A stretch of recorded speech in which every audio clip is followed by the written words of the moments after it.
Okay, so my first question would be, there's 2 points here. For one would be, and I'm not trying to offend you or challenge the claim that you didn't have a spiritual experience, but number one, how do you know that those spiritual experiences are good or that they line up with what is good in some objective sense? And number two, I think the chief problem that I see in any kind of pagan view or any kind of approach like this is that ultimately it does kind of fall into relativism, because there's not really any way to justify or know that there is objective truth. There's really just everybody's kind of competing claims, and your subjective experiences are just as valid, or I mean, how could you measure your subjective experiences as to why this religion is true for you, or why the spiritual experiences that you had were necessarily good? Maybe they were from an evil spirit or something like this. How do you adjudicate between the true and the false and the good and the evil if it's essentially a subjective type of system? I measure the metric that I use to know whether or not my path is true is the fruit that came from it. When I converted, I was, I come from, I come poor white trash. I came from a single mother household. I had a really rough early adulthood. I was really bad into drinking and partying and doing drugs. And I was pretty much a huge just degenerate until I, started feeling some kind of way. And I met my wonderful wife, and I started to, walk this path and practice ceremony and really put my faith in my heart and my spirit and gave it to the gods. And from then I've done a complete just turnaround. My life is completely turned around. I have a decent career. I have two beautiful, wonderful boys. I have, so many wonderful friends. My life is just the fruits of what has come from walking this path are just, immeasurable. I've just been rewarded so much. The gifts that I've been given are okay, but objective. But like, so I mean, similar things could be said about somebody who has a moral reform or a change of life that goes into any cult or religion. So in other words, a person could conceivably say the same things about going into Scientology. A person could say the same things about, oh, I was a bad alcoholic and I got involved in AA, and then I joined a yoga cult, and it just completely changed my life. And so in other words, even still, I think it kind of misses the point that how do you know that the religion itself is true on the basis of the fact that some good things happen, when that same kind of litmus test could be applied to any different kind of group where people join it and they perhaps have positive effects in their life later. That doesn't necessarily prove that the system of belief itself is true. Well, number one, I understand why you're using this argument, but this is essentially an atheist argument to kind of bring spiritual truth back down and try to force it into material metrics and stuff. I mean, that argument could be used against people that say they've had spiritual experiences in Christianity, or how do we know that the Word of God is true? How do we know that the Bible is true? Well, this that. Well, you say that it is right. I use that argument a lot. Yeah, as a Christian apologist. Yeah. So, but the fact that atheists use this argument doesn't mean that it's a quote atheist argument. But Atheists will use logic. That doesn't mean logic comes from atheists. But it comes down to what is the metric of good? How do we know that? How do we define good? What is these things that happen in my life? How are they good compared to somebody that joined Scientology? Well, the things that are good that have been happening in my life are objectively good. They're objectively good. I mean, I had a family. I had children. I started to get financial success. I have a career. Like, these things are all just all easily, they're just objectively good. Somebody that joins the yoga class that we're talking about. But how do you determine what's objectively good, and on what basis are there objective truths and principles? Because, well, how would you define good? Define good. Well, ultimately, it's a transcendental category that applies to God. So God is the ultimate absolute, and because He's omnipresent and omniscient, eternal, etc., that's the grounding that I have for any kind of a claim of that nature. Any kind of a universal absolute claim kind of makes sense with belief in a single universal personal God. Whereas if there's not that, then it kind of seems to be chaos and fate that rules the universe, and there's not really any universal principles at all. But you're saying that you're a Unitarian, obviously. So you're saying that there is a universal, primordial, perennial truth, right? Well, I'm a monotheist. I'm not a Unitarian. I mean, we can get into that too. Well, I mean, that's a specific heresy that's kind of it was invented, in the last few centuries after the Puritans, with people like Horace Mann and Thomas Jefferson were Unitarians. So that's a specific kind of Jehovah's Witness style type of cult. My apologies. My apologies. No, it's okay. I'm just saying that it's monotheism isn't Unitarian, but so how does that? I don't understand the argument here. So what if it's monotheist? How does that? Okay, well, if you want to talk about monotheistic, I actually disagree with the idea that European brands of Christianity are monotheistic. I think you talk about you believe in the Trinity, correct? You believe in Sure. the Trinity. Do you believe in angels and saints and stuff like that? Sure. So how is that monotheism?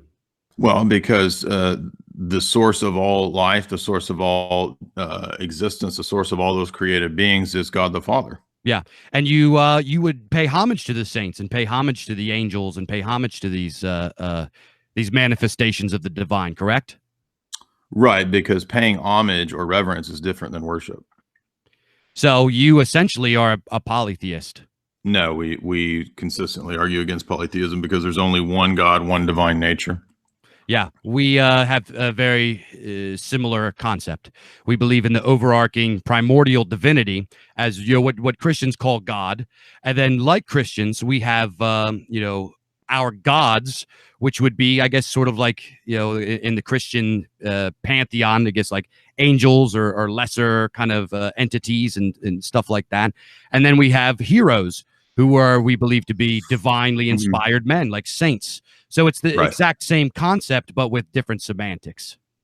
No, it's actually very different concepts because we don't think that any of the saints or any of the angels actually possess the divine nature. So we have a very specific reason why we believe in a distinction between created and uncreated things. So the created world has a beginning in time. It has it's held in existence by God, and it has a certain telos that God has determined for it. But that's different than the kind of being that God is. And the reason that we are different from what you're talking about is because if you begin to blend the two and you kind of have these gradations, or what would be maybe a chain of being idea amongst the Greeks, very similar to what you're talking about with henotheism, or that there's these gradations of participation in the divine nature and all this kind of stuff. It's really incoherent. So once we've adopted an incoherency about our starting point, the whole system kind of makes no sense, because if the divine nature is kind of this beyond kind of great thing that everything participates in gradations, then it's not truly one, it's not truly simple, and we don't really know anything about it, because everything kind of gets molded into that great oneness. This is the problem with all monistic religions. So what's unique about Christianity, the reason why the Trinity is different in this regard, is that we don't believe in a complete, absolute, unknowable oneness or monism. And we also don't believe in a complete chaotic particularity where everything's crashing against each other and everything's just ruled by chaos. There's actually both unity and multiplicity are in perfect balance in God himself. It's not in perfect balance in a whole bunch of chaotic gods and Zeus having sex with turning into an animal and having sex with women, and it's all chaos and nonsense. And that's another problem, I think, with that view. I'm not trying to get too off course, but there's not really any coherency to the pagan conception. We have a very worked out philosophical and theological perspective that we believe comes from revelation, and what we get in paganism is much more of a kind of sort of primitive anti-philosophic bias. And so that's why there's naturally a rejection of ideas like objective truth. But the problem is that we see that I think those religions still need and want objective truth just as much as the atheist wants to have an objective universal principle or truth, but he doesn't have any consistent way to talk about it or justify such a thing or give a coherent reason why there would be such a thing in his worldview.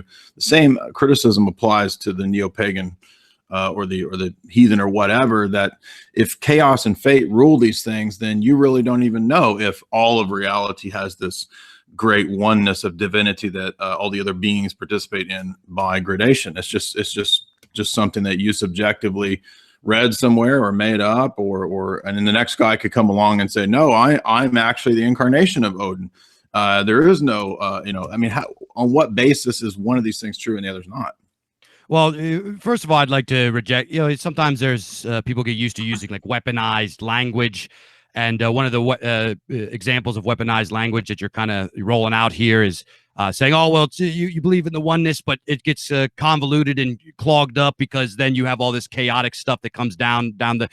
And I reject the idea of it being chaotic. In fact, it's very, very orderly. The understanding of our gods and the hierarchy of our gods, and the eschatology around all of it. So, but I mean, the whole history of various mythologies in different cultures isn't the gods fighting with one another and cheating with one another and stealing wives and kidnapping humans and practicing bestiality. That's not in the history of the gods.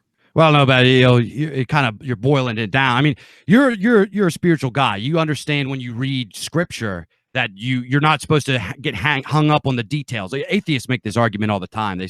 But the atheists they'll use the example of like the story of Job, and they say that how the story of Job happens, and God punishes Job and to prove to the devil that he's so loyal to God and this and that.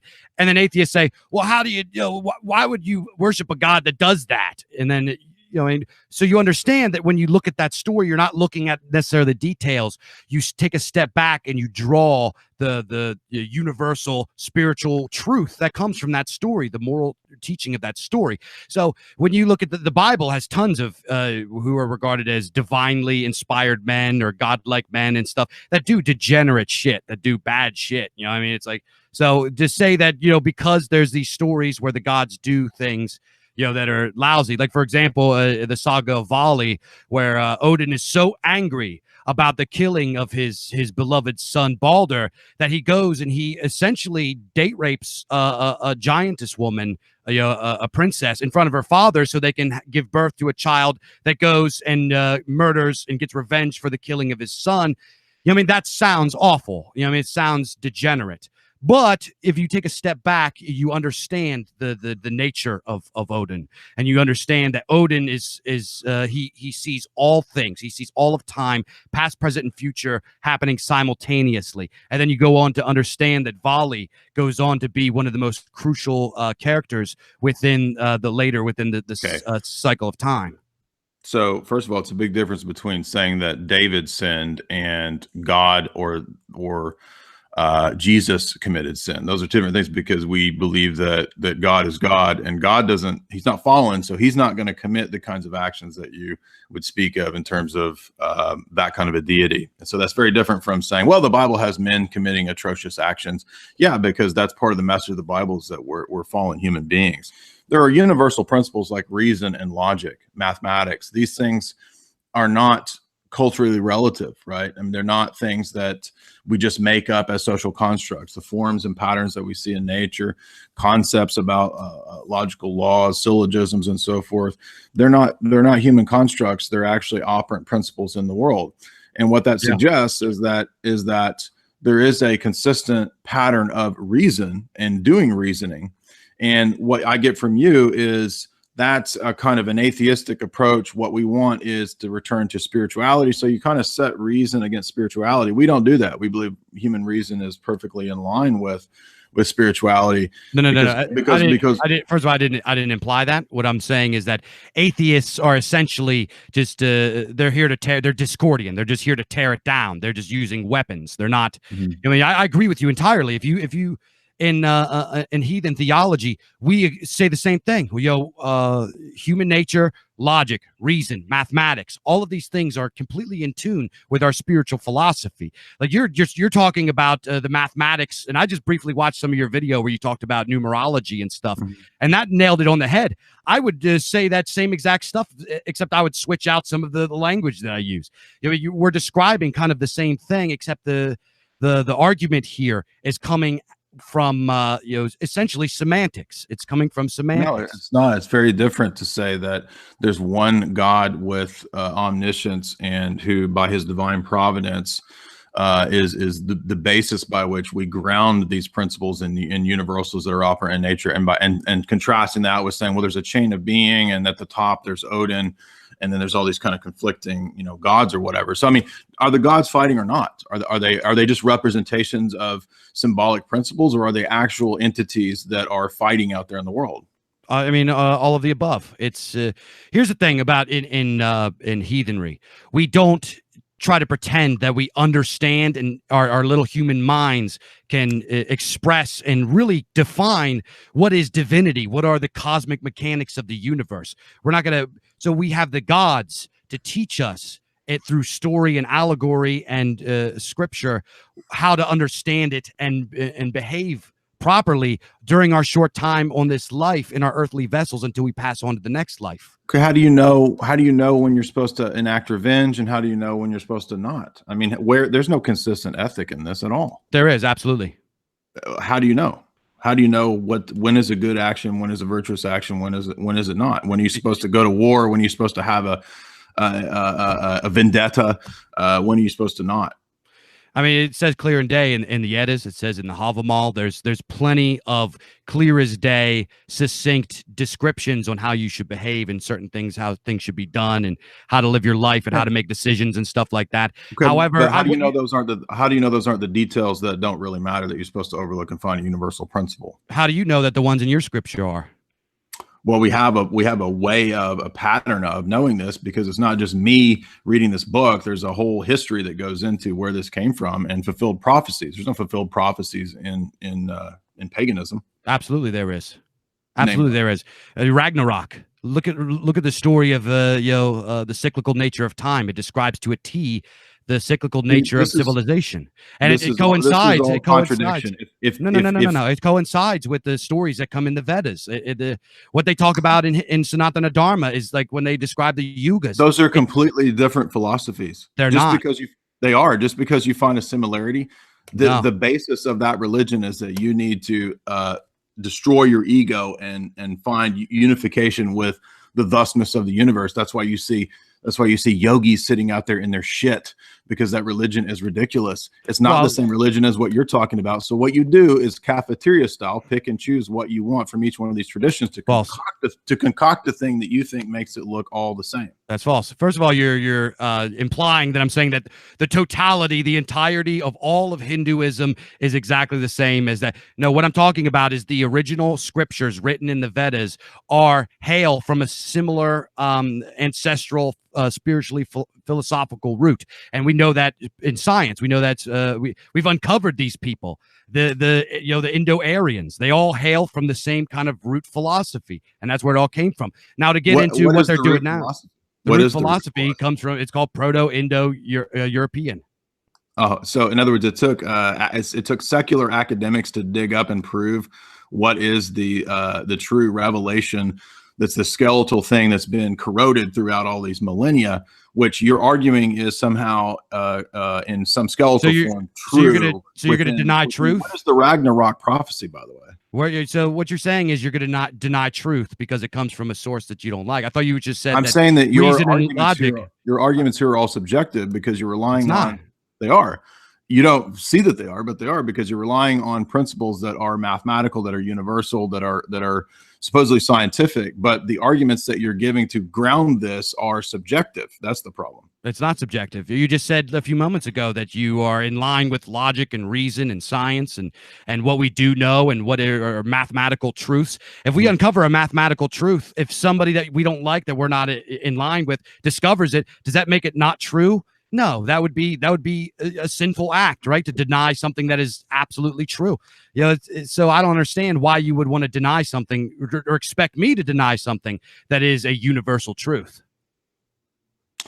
I think you're begging the question because I'm asking how you're getting a universal truth or a universal claim, and then when you explain where it comes from and how you get it, it's a bunch of places that you go to that don't make sense, that aren't consistent with the philosophy that you have. That's what I'm trying to say. Well, I made the case that it is consistent, and in fact it's consistent and I'm making the case, like if you read Dumazil, he points out many different religions across the northern hemisphere, and even in, you're talking like Iranian and like Zoroastrianism, and all of these faiths have similar universal truths, And how do you know what they are? That's the question. You're just saying these things. There's no clear, you've not given a single clear example of how do I know in a certain instance whether I should enact a vendetta or whether I should run away from it. Well, that's a different thing. You say, well, there's a lot of general principles of it. We're talking about how do I know that it's universally true? How do I know that my spiritual philosophy is true? Well, what's wrong or right? I know, well, number one, and how do I know that the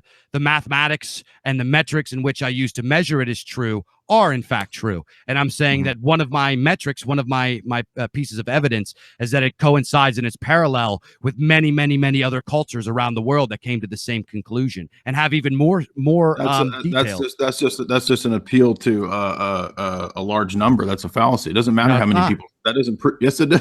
That's called consensus. Appeal to consensus is a fallacy. But that's how science works. How do we come out? How do we establish theories? I'm not theories? asking you about scientific consensus. I'm asking you for a logical justification, and you gave an appeal to consensus. That's no, but what we're doing is I'm proving that consensus is a legitimate thing. It's a legitimate system. All of science is based on consensus. It's a fallacy. But it's not. It's absolutely based on consensus. Consensus is the whole reason we have scientific theory in the first place. Appeal to consensus is a fallacy. But you asked me what evidence, and I'm giving you one piece of evidence. I mean, I didn't ask for evidence. And also, like, so there's a difference between a logical justification and empirical evidence or data. I agree with you that we can bring forth pieces of evidence and data, but I asked a more specific question about logical justification for a claim or knowledge of a claim or a metaphysical principle that you're talking about. And you can't justify that by giving me an appeal to consensus, which is a fallacy. Well, I mean, I don't like the idea of logical fallacies because it's just a way to cop out of an argument. So no, it's not. You just said you just said you believed in logic and universal principles. Yeah, I do. You don't. No, I absolutely do. If you don't believe in the logical fallacies, you don't. Well, I'll take logic and reason and scientific consensus and real world evidence over just some like subjective, argumentative, tactic. The appeal to consensus is not a subjective tactic. It is an actual fallacy. Do you not understand what fallacies are? I do, but it's just some shit that some guy made up so he could escape you just lost the debate. Okay. So here's the fundamental misunderstanding about heathenry is that people that look through a universalist lens still keep looking through a universalist lens. It's not a universal religion that you could just pick up. It's not something that you could just practice. It's not Buddhism. It's not Christianity. It's not something it is an ancestral tradition. It is a but that's the problem. But ancestral traditions are particular, right? There's specific areas or locales within history, geographical places, and so forth.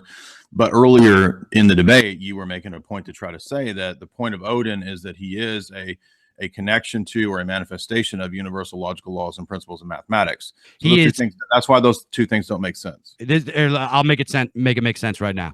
Odin is the Germanic deity that has come to explain to us of Germanic descent how divinity works. He speaks our language. He looks like us. He is part of us. He's the guy that came to teach us how divinity works. That's what that is. But how does he look like you if he's the ultimate perennial God nature that's beyond all things? What do you mean? Look at the depictions of him when he reveals himself to people. Yeah, that's how he manifests. That's how people understand him. That's how people have seen him. That's how people depict him. That's how he's expressed in our folklore. Yeah, I mean he's universal, but he appears to specific cultures. Odin is not universal. Odin is not universal. Divinity is universal. Okay, so is it the same principle that's revealing truths to all these different religions over time and space? That maybe it's not Odin, but it's like an avatar of this same divine principle? Yeah. So like an equivalent of Odin. Perennialism? What's that?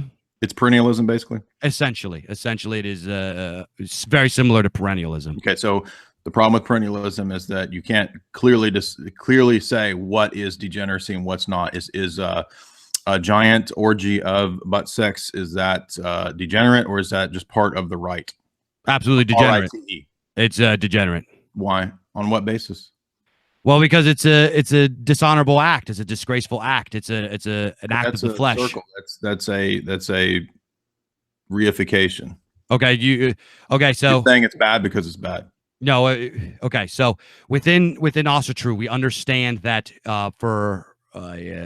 in order to achieve a higher level, in order to like what you should strive for in your life is you should find a balance between all of the natures of being, all of your levels of existence, which, I'm sure, I mean, I know you're a Plato guy. Plato talked about the tripartite soul. Many other people, philosophers, talked about the tripartite soul. Everybody understands tripartite soul. It appears in all European spiritual philosophies. Same thing. In order for you to ascend to a level of awakening and to a level of, I guess, spiritual oneness, you must balance mind, body, and spirit. In order to balance them, you must master them.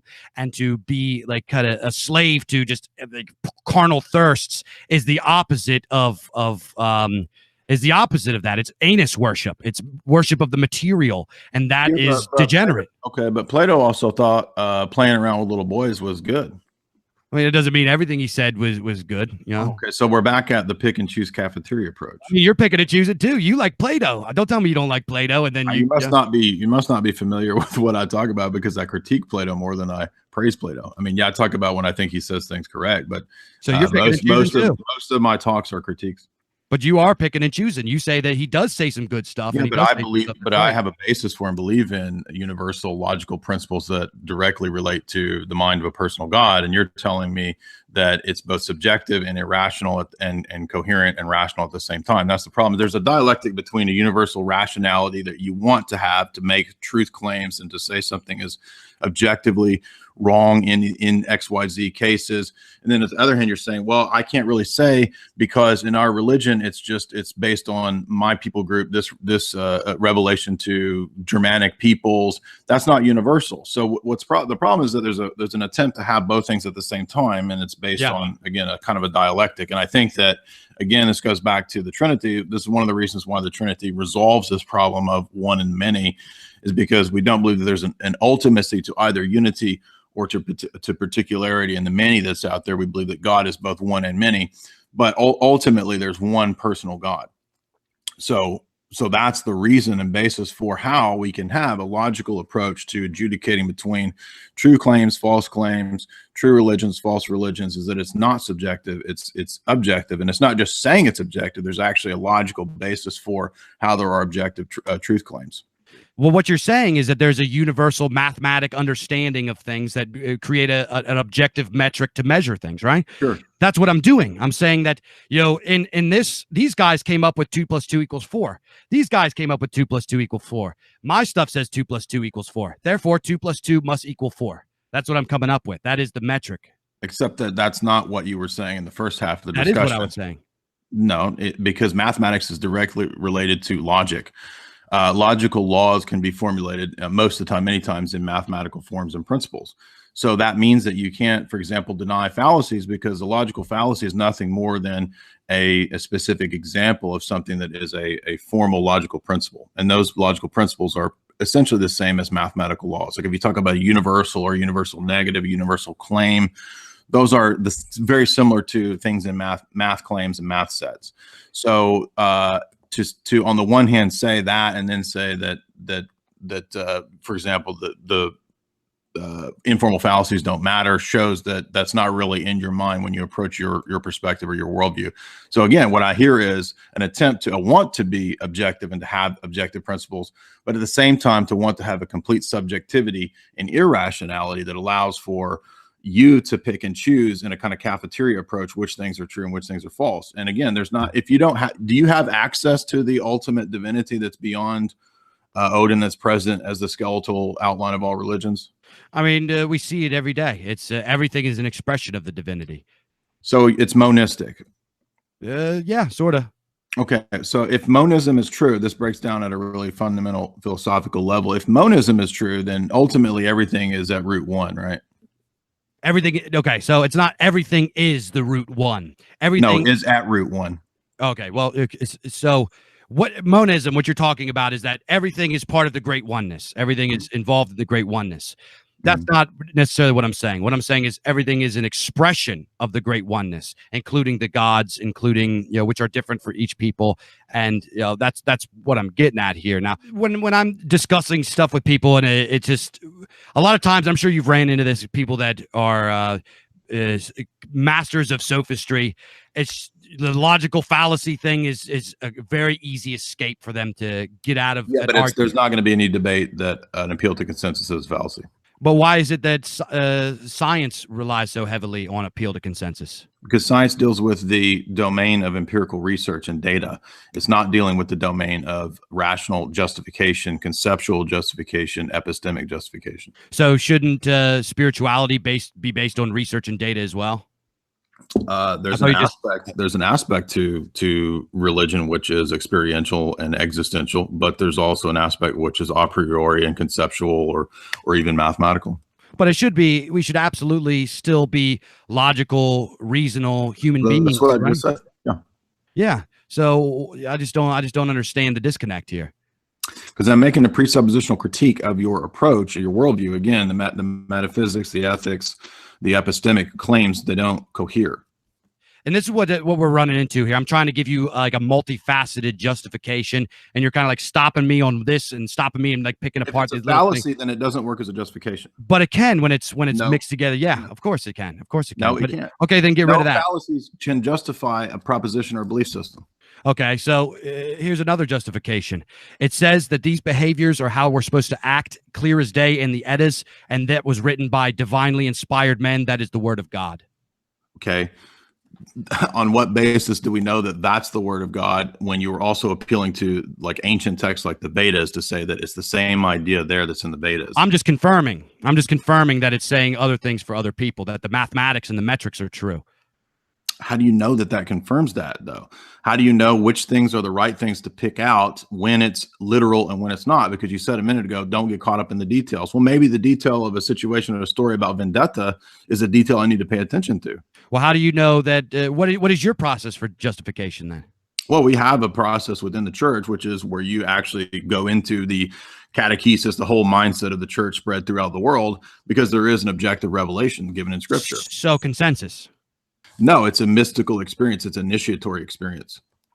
So how do you know that your experience is better than mine then? Because it is coherent. How is it coherent? Because I can give a justification, a basis for all these things that I'm talking about, how there are these categories, how there are these principles that reflect in the mind of a single personal God. And I don't think you can give me a basis for it. It kind of sounds like you're just creating this like logical, this giant straw man logical trap, so you could like pick everything apart, put it together, and knock it down. When you're really just kind of describing the same exact thing. You're saying, but no. What you're saying is philosophy, bro. It's called sophistry, is what it's called. It's called you're pointing out things. I don't think you know what sophistry is. I think that anytime you see a fallacy or get called out, you think that's sophistry. But no, I'm doing philosophy. But it's the intent behind it. The intent behind it is to how do you know my intent? Because we know what the intent is. That's why we're here. We know we're here to debate and stuff. So no, you're saying that my intention is to be sophistical and not to be rational or to do philosophy. No, I'm doing philosophy when I'm asking you these questions. The basics of philosophy are ethics, metaphysics, epistemology. So I'm going to be looking at your worldview, your paradigm, your belief system, and seeing if what I see there coheres. I don't see a coherent starting point in any of those positions. And while Christianity, Orthodox Christianity, I would say specifically, it might not have an answer to every single thing, it's at least coherent. So what we do in my approach is we compare two different paradigms and we see which one is coherent, because I believe in a coherent. You want me to be clear? I believe in a coherency theory of truth. I don't think that what I'm getting here is coherent. It seems like a bunch of jumbled up contradictory stuff. It sounds like you're describing kind of the same thing. You say, okay, well, it says in our text that this is true. It says through spiritual mystic experiences that this is true. And it also says that throughout our church, throughout the time and the world, the consensus of the church. So it's the same exact stuff I'm talking about. No, text, but the difference is that our paradigm has our paradigm has a basis for how to justify these beliefs in each of these three categories of philosophy. So what I've been doing is critiquing your paradigm, critiquing the basics of where you start the system. And I'm saying that it's not coherent. And I'm saying that if you look at ours, it is coherent. So what I said was essentially text, spiritual experience, consensus. And then you said text, spiritual experience, and then consensus. Right. But the point is that the explanation of those things was not coherent. But it's the same thing at its core. You can use the same words. I know you're talking about semantics, but I showed you earlier that it's not consistent. How do we know if the guy who starts the cult is degenerate or not? Okay, how is it? You said because it's objectively not true, and there's a scientific consensus about. Actually, there's not a scientific consensus about whether having a bunch of kids is true or not, because much of science is bought off and now promotes the idea that you shouldn't have any kids. So there's not even a scientific. What is science anyway? What is the scientific consensus? There's a whole other debate. There's a whole other debate. It is. But so and I appreciate that you rejected scientism, but again, there's not going to be a clear you said, well, the Eddas tell us this. Okay, but you also said that the Eddas have a thing where we shouldn't get caught up in the details, like things like, well, you know, the gods seem to act like men, don't they? They seem to be personified human beings. Yeah. So what I'm saying is that I think at root here, what the problem of paganism is that it's relativistic. And I know that you're really reaching for ways for it not to be relativistic, but I don't see how that is justifiable or inescapable. But, you know, I'm just going to go back to the bottom line is what's the similar about both of our faiths that we're describing, you know, get rid of the debate tactics and all of this is, you know, your justification for spiritual truth is what is said in your text, what is spiritual experiences and, you know, consensus. And I would say, I would go further and I would say that my consensus is more thorough than yours. Yours is just based within the confines of your church. Mine branches out to many, many different other spiritual philosophies that branch throughout different. No, I mean, you can pick and choose and do that. I can pick and choose and say that, well, there's similarities in all these other religions to my religion. Therefore, there's a skeletal outline of how my religion is the true religion.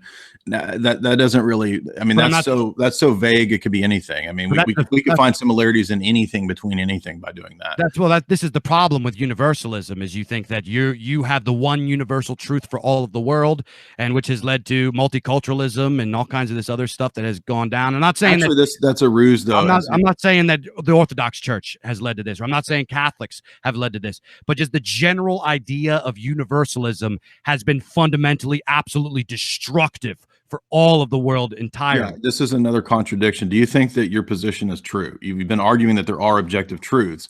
That's a universal claim and a universal position. And now you're trying to make a fallacy argument about how Christianity is the source of, and Judeo, whatever history is the source of universal claims and universal religion. That's not what I said. You just tried to argue a few minutes ago that your position has universal moral claims. No. My position has my position has universal truths. There are universal truths, but universalism isn't universal truths. There are things that are universally true. Like you said, mathematics are universally true, but that's not universalism. Universalism is taking all of your philosophy and believing that all people around the world, it works for them, which is just fundamentally wrong. No, actually, the distinction that you're trying to make there really doesn't work, because if it's morally wrong for me to start the cult and have a harem and to practice magic butt sex, then it's universally morally. That's a universal claim. So even if you don't want your religion to be universal, but at the same time you want it to have universal aspects, you're still a universalist. Even a relativist, even the most rank relativist who says there's absolutely no truth, man, he dogmatically believes that that is a universal truth. And that's what I'm saying, is that that's inescapable. So you're the one playing a sophistical word game of wanting to have objective universal claims and truths, and then turn around and say, oh, it's the Christian who wants the universal truths, when you have and need the same thing. Yeah, no, I made the clear distinction that just because there are parts, okay, universal, you admit that there's a difference. It doesn't matter if there's parts of your religion. It does matter, because semantics matter. Remember, words matter, definitions matter. You said that. Come on, man. You believe there's universal truths in your religion. Yeah, so because it's universal in some aspect. There are parts that are universal because there are some things that are absolutely universal. But as a whole, it is not philosophically universalism.